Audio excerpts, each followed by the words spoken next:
जी अस्सलाम वालेकुम। मैं सुहेब शौकत आपके साथ। तो आज की इस वीडियो में हम जो प्रैक्टिकल करेंगे, जैसे कि हमने पिछली वीडियोस में किया मीज़ान बैंक पे spell P S O B को, तो इसी तरह हम आज जो लाइव चार्ट पर पैटर्न बनाने का प्रैक्टिकल करेंगे और सीखेंगे, वो करेंगे जी मारी एनर्जीज़ पर।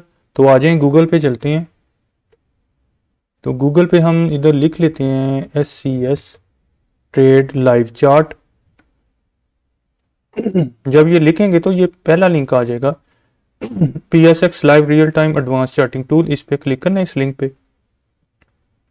तो आपके पास जनाब ये KSE 100 इंडेक्स का जो है, ये इस तरह रेड एंड ग्रीन कैंडल्स में इसका चार्ट आ जाएगा। ठीक है जी। तो लेफ्ट साइड पर ऊपर ये देखें KSE 100 लिखा हुआ है। तो यहाँ पे क्लिक करना है। तो यहाँ हम लिखेंगे मारी MARI। तो ये देखें मारी एनर्जीज लिमिटेड स्टॉक आ गया। ठीक है, इस पे करेंगे क्लिक।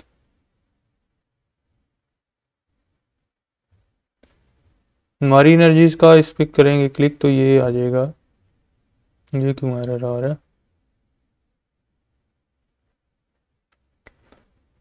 दोबारा लिख के देख लेते हैं क्या मसला बन।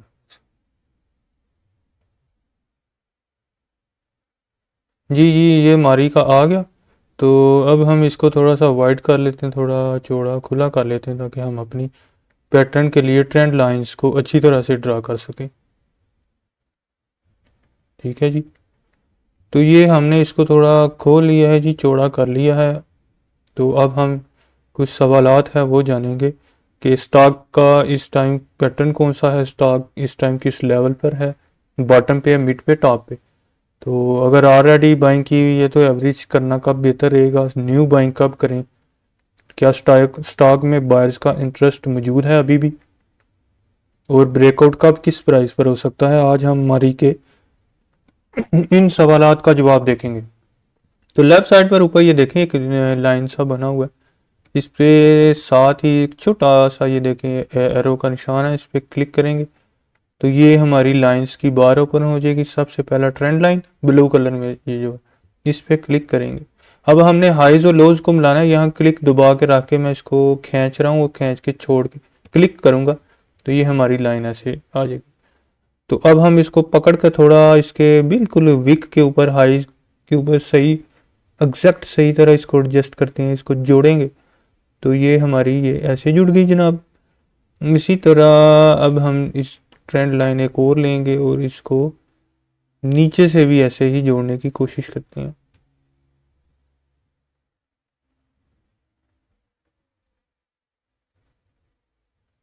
तो ये जी जनाब हमारी नीचे की हो गई।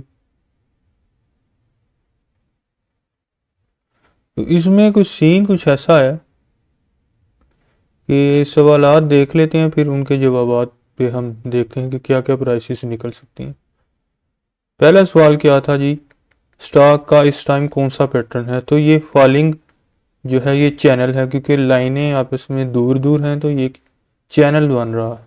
ठीक है जी, मारी का चैनल, फॉलिंग चैनल जो है ये पैटर्न है। अगला क्वेश्चन क्या है जी, स्टॉक इस टाइम किस लेवल पर है। तो आप देख सकते हैं कि प्राइस इस टाइम 706.37 पर है, यानी ये प्राइस इसके टॉप पर है, चैनल के टॉप पर। ठीक है, यहाँ क्लोज हुई।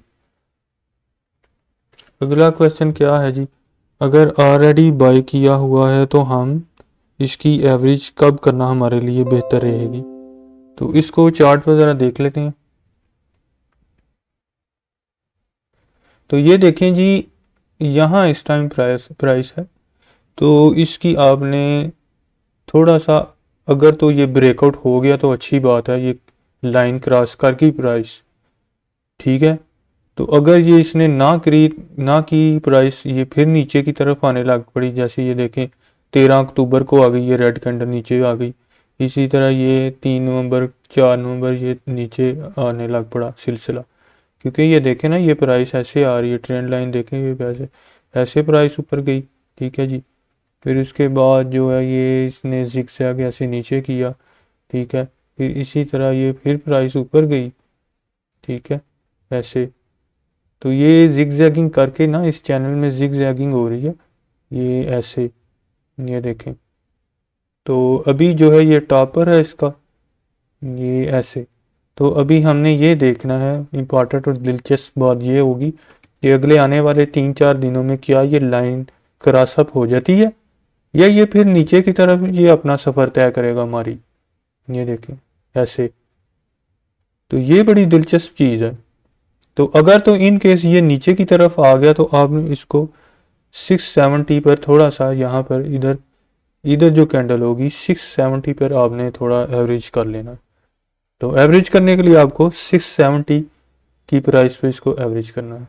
अगला क्वेश्चन देख लेते हैं, स्टॉक की न्यू बाइंग कब करूं? अगर आपने पहले मारी नहीं बाय किया हुआ तो इसको कब बाय करें?